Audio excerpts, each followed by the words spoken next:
Donc déjà, tu peux commencer en te présentant peut-être pour ceux qui ne te connaissent pas. Bonjour à tous. Donc, je suis David Sinati, je suis en charge de l'innovation, de la recherche et de la formation à la délégation au numérique en santé au sein du ministère de la Santé. Je connais pas mal de têtes ici, donc je vais peut-être pas détailler tout mon CV. La DNS, c'est quoi? C'est une direction du ministère de la Santé qui est en charge de la politique publique du numérique en santé au niveau national, avec l'ensemble de ses partenaires, l'assurance maladie, l'agence du numérique en santé dont nous avons la tutelle et qui est hébergée ici en totalité. On travaille également avec le Health Hub, avec évidemment Paris Santé Campus, ça va de soi, et l'interministériel, l'ensemble des ministères concernés par le numérique en santé, le ministère de la Recherche, enseignement supérieur, et le ministère en charge de l'économie, qui sont nos différents partenaires. Tu avais des questions à me poser? En fait, sinon j'embraye. Donc, on va avoir pas mal de questions. Il connaît son pitch par cœur, donc on va lui poser des questions pour essayer de faire quelque chose de hiérarchique presque. Donc justement, est-ce que tu allais rentrer dedans? Est-ce que tu peux présenter un peu le programme que vous présentez avec que vous portez avec la DNS? Alors, on a différents programmes nationaux sur le numérique en santé. On a évidemment la feuille de route du numérique en santé que vous connaissez tous, avec laquelle vous avez largement contribué, j'espère, avec un tour de France, tour des régions qui a été réalisé à la suite de cette nouvelle feuille de route, parce qu'il s'agit d'une feuille de route quinquennale. La nouvelle feuille de route donne une place importante notamment au sujet de prévention, qui, vous savez, est un nouveau mot sur notre fronton, qui n'est pas une nouveauté au ministère de la Santé, mais qu'il s'agit maintenant d'incarner davantage et de concrétiser. Cette feuille de route, elle reprend l'ensemble de nos différents programmes, notamment programmes de financement, comme le Ségur du numérique en santé, qui sont 2 milliards d'euros alloués à un rattrapage, on va dire, interop sécurité de l'écosystème du numérique en santé dans son ensemble, notamment médecine de ville, hôpital et médico-social. On a des forts enjeux également au niveau de la cybersécurité, qui sont des sujets que vous savez tous criants pour l'actualité. On voit notamment régulièrement des hackings d'hôpitaux et autres, donc c'est des sujets qui nous préoccupent pas mal. Donc ça, c'est sur les sujets techniques.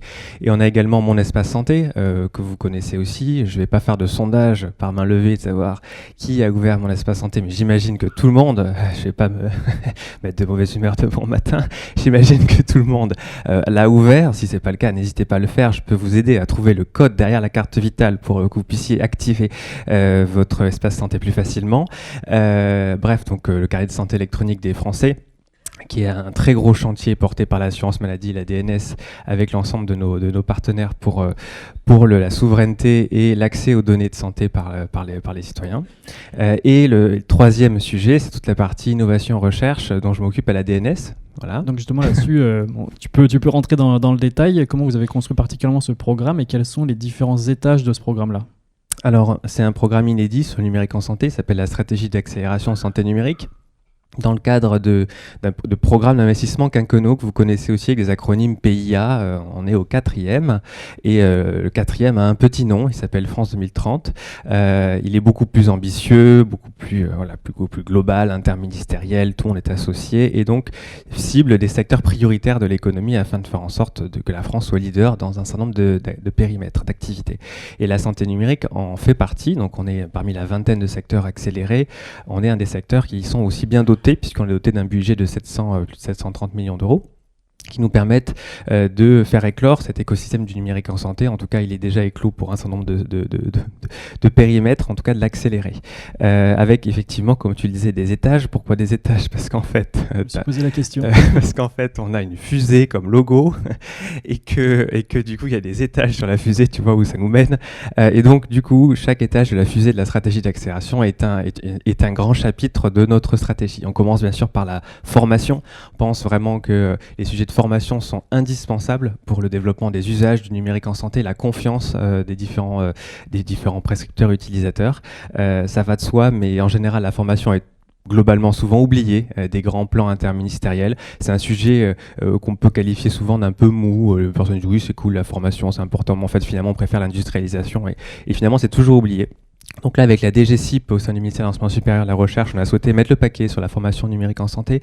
119 millions d'euros sont alloués à cette verticale, avec notamment un sujet emblématique, enfin assez emblématique de cet axe, c'est le fait que les cours en santé numérique sont rendus obligatoires pour 12 professions de santé à partir de la rentrée universitaire prochaine, 2024, associés avec des financements inédits pour créer des consortiums de formation territoriaux. Donc ça, c'est un de nos gros chantiers actuellement.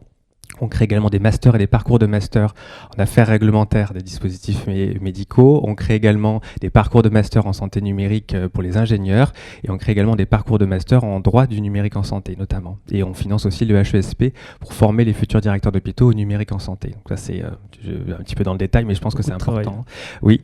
Après, des sujets autour de la recherche, j'ai un des grands acteurs à côté de moi, en face, qui me regarde et qui nous suit de près. Donc on a l'INSERM Milineria qui copilote un gros programme de recherche de 60 millions d'euros. Peut-être que tu auras l'occasion d'y revenir, donc je ne vais pas paraphraser là-dessus.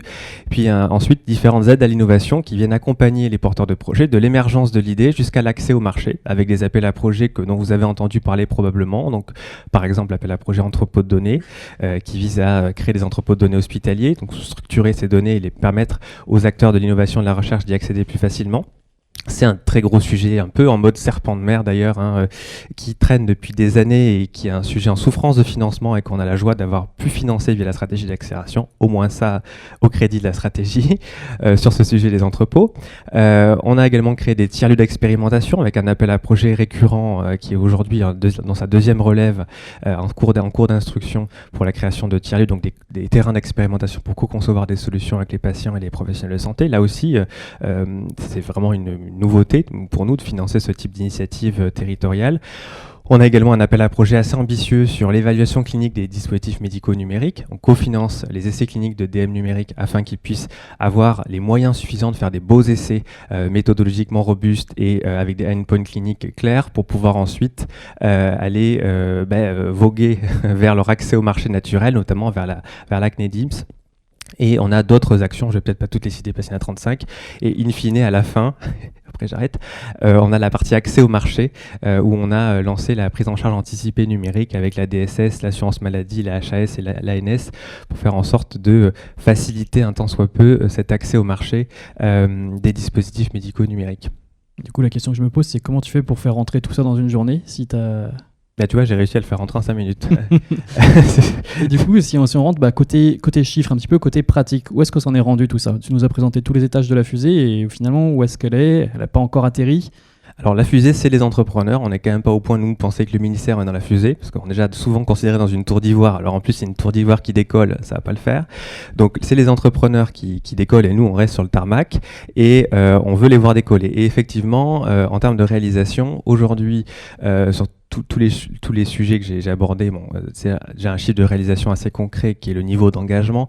On a engagé plus de 230 millions d'euros, c'est-à-dire un tiers de la stratégie en 18 mois depuis la création. Donc c'est quand même énorme, ça montre le rythme d'engagement qui est assez effréné puisqu'il a fallu créer le programme, le concerter, rédiger les cahiers des charges, les faire valider, lancer, faire les premières relèves et décaisser. Donc vous voyez qu'en fait déjà on en est déjà à un niveau d'engagement qui est important. Donc beaucoup d'acteurs ont déjà reçu des financements ou sont sur le point de signer des conventions pour en recevoir. Donc c'est déjà assez concret. En termes de formation, je vous ai déjà donné des éléments de réponse sur notamment les obligations de formation et les autres obligations suivantes. Des consortiums ont été lancés, notamment à Montpellier, sur l'école du numérique en santé à l'université de Montpellier. Des tiers-lieux ont été lancés à Toulouse et dans d'autres régions également. On en a 10 qui sont déjà financés. On en financera 15 cette année. Les entrepôts de données, on a déjà des réseaux d'entrepôts qui ont déjà été financés dans la première relève. Vous les connaissez pour la plupart, ou vous les connaissez tous. Et de nouveau, vont être financés également, là on va les annoncer dans les prochaines semaines, donc ça c'est des choses concrètes. La prise en charge anticipée numérique a été ouverte, donc le guichet est ouvert et on attend des candidatures. On a des premières candidatures qui ont réussi à aller jusqu'au bout du process, mais il nous manque encore quelques textes pour permettre de lancer le dispositif de manière concrète, notamment le tarif de la prise en charge anticipée, mais sinon à part ça tout va bien et le rythme d'engagement ça ça se déploie correctement. Alors après, honnêtement, pour répondre à ta question juste d'avant, c'est pas moi qui avec mes petites mains fait tout ça. Qu'on soit bien clair, c'est les gens qui sont ici, parce qu'en fait, en réalité, vous avez les copilotes du PEPR qui sont ici, vous avez bon nombre d'acteurs qu'on côtoie tous les jours, et c'est eux qui font la réalité de ces actions, et c'est pas moi. Moi, je suis juste chef d'orchestre au sein de la DNS. Au sein de la DNS, sur les sujets d'innovation, on est 7 personnes, et au global, en interministériel, c'est une trentaine de personnes qui travaillent sur la stratégie d'accélération. Alors, pas forcément tous à temps plein, mais qui contribuent. Tu as parlé des appels à projets et justement, aujourd'hui dans la salle, il y a des industriels, il y a du privé, il y a du public. Quelle est l'éligibilité des partenariats publics-privés dans ces appels à projets ? Alors là, c'est assez simple comme question. J'avais vu que tu m'allais me poser cette question. En fait, ça dépend des appels à projets, ça dépend des cahiers des charges.